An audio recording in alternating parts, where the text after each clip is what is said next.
So now we want to deal with integration of trigonometric functions. So consider the following: sine squared 3x dx. So now there are few formulas. So we don't know integration of sine square, but notice the following: if we convert, so note that sine square x is 1 minus cos 2x by 2. Now note that the left hand side is not really, we don't have any integration formula, but for the right hand side we have integration, right?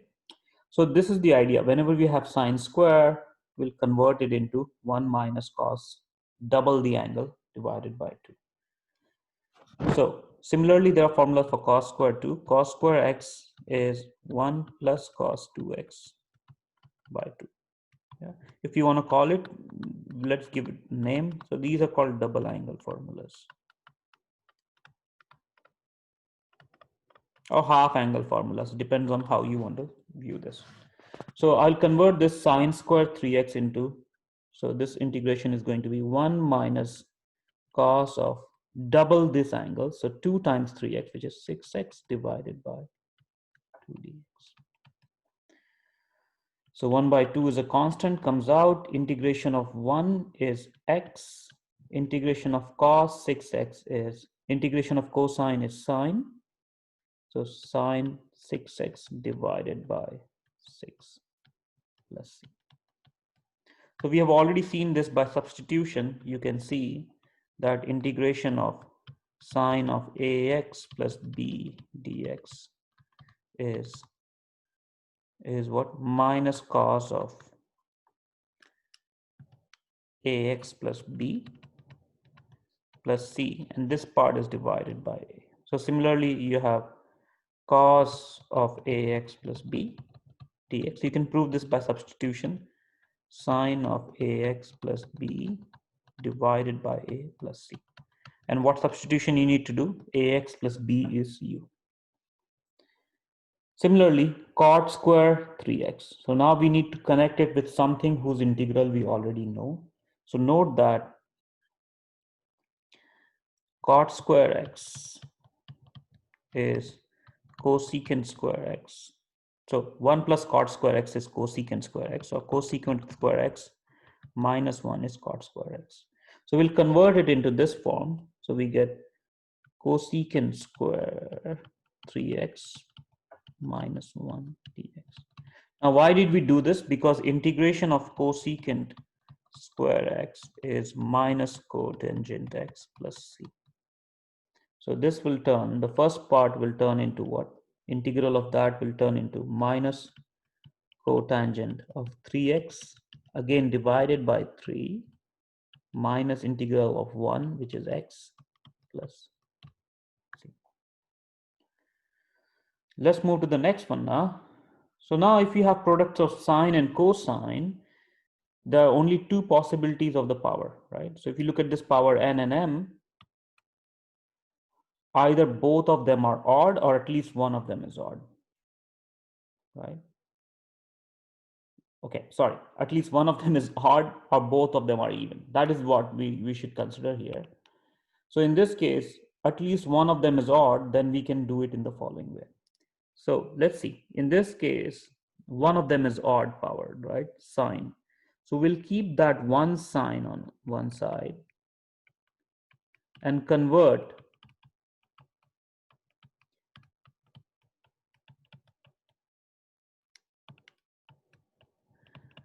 so what we want is really we want this to be your, when you do the substitution, this to be your du. So we'll do the following conversion. Let cosine x be equal to u. So in this case, what we'll get, so let's call this as I. So I will become, so this makes it what? Du equals to minus sine x dx. So this cos square will turn into u square. Now what is sine square? So if cos is u, you know that sine square x is 1 minus cos square x this is same as saying this is going to be 1 minus u square. So that guy will become, this sine square will become 1 minus u square. And this sine x dx will convert into minus du. So minus of d. So this integral can be written as u to the power 4 minus u square. I absorbed the minus sign to change the order du. So now integral of this is sine u to the power 4 is u to the power 5 divided by 5 using the power rule for integration minus u cubed divided by 3 plus c. Now convert what your u is. Your u is what? U is back to cosine. So cosine 5x divided by 5 cosine cube divided by 3 plus c.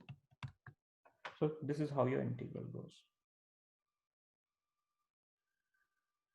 Now, what if both of them are even, right? There are only two cases. If one of them is odd, if none of them is odd. If none of them is odd, it's same as saying both of them are even. So in that case, what we'll do is we'll double the angles all the time. So how do we do that? Notice that sine 2x is 2 sine x cosine x. So in that case, we get what? Sine of 2x divided by 2 is sine x cos x. So I'll convert this guy into integral of sine 2x divided by 2 the whole square. This is going to be 1 by 4 integration of sine square 2x dx. Now I'll apply the double the angle formula because I don't know the integration of this, but if I convert it into double angle, I'll get 1 by 4 integral of 1 minus cos of 4x divided by 2 dx. Now we have converted into this form. Why? Because this is integrable. So now we get 1 by 8 outside. Integral of 1 is x. Integral of cos 4x is sine 4x divided by 4 plus c.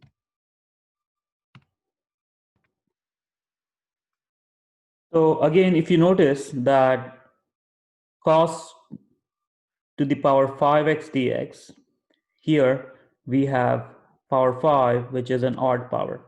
So what we'll do is we'll keep one cos on side and convert all the cosines into something whose derivative is cos x. So we'll convert it into sine. So notice that cos square x is 1 minus sine square x.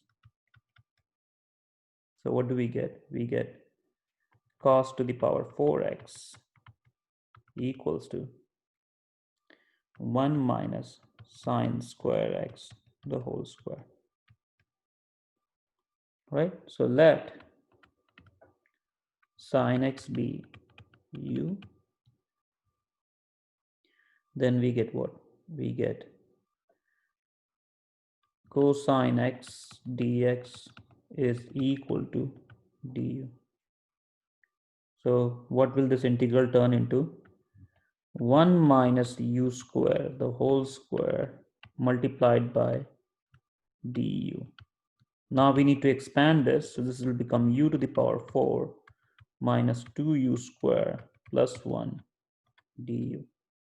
Now integrate this. This is going to be u to the power 5 divided by 5, u to the power 3 divided by 3 plus u plus c. Now convert everything back into what your u was. Your u is sine. So sine power 5, sine x to the power 5, 2 by 3 sine cube x plus sine x plus c. Okay. So this is how the integral works in this case. Now let's move on to the next problem. Integration of tan x dx. So there is no, it's not antiderivative of any function. So notice that tan x can be written as sine x over cosine x dx. Now derivative of cosine x is minus sine x, which is on the top. So again, we'll do substitution. Let u be cosine x. This implies du equals to minus sine x dx. Therefore, this integral I, let's call this I. So I will become integral of, instead of sine x dx, I'm going to write du with a minus sign. And instead of cosine x, I have u. That is going to be minus of ln of absolute value of u plus c, which is going to be minus ln of absolute value of u. U is cosine x plus c.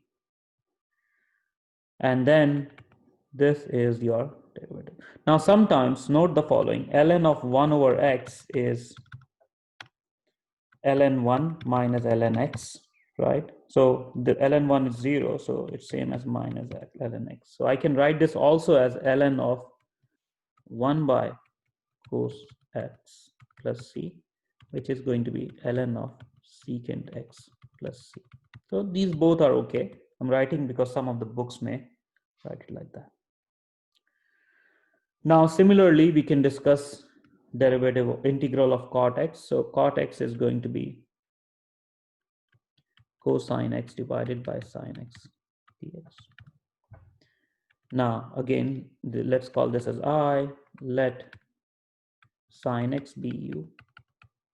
This implies cos x dx equals to du, and your integral I becomes du over u, which is ln of absolute value plus of u plus c, which is same as ln of sine x plus c.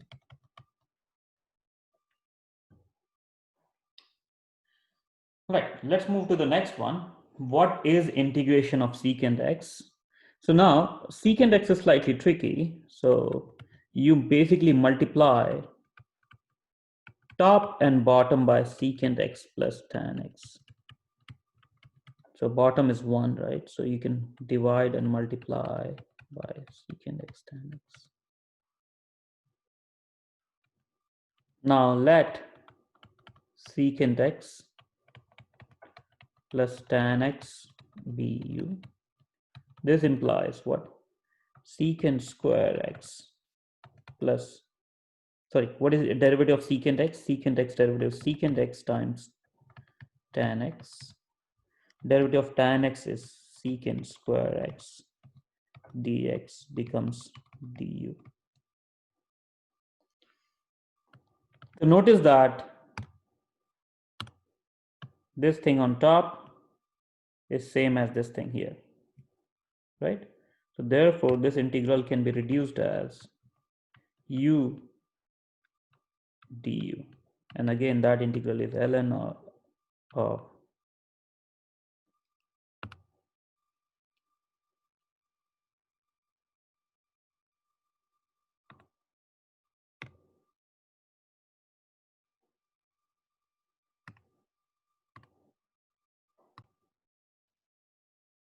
so you get du, which is same as ln of absolute value of u plus c, which then on the other hand is ln of secant x plus tan x plus c. Now let's look at the next one, integral of cosecant x dx.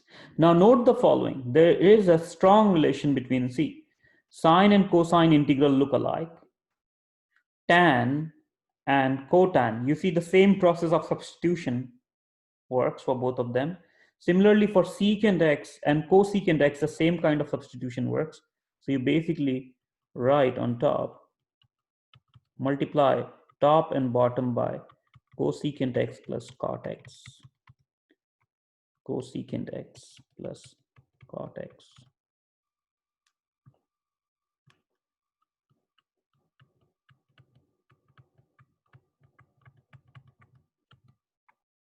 So you multiply top and bottom by the same thing.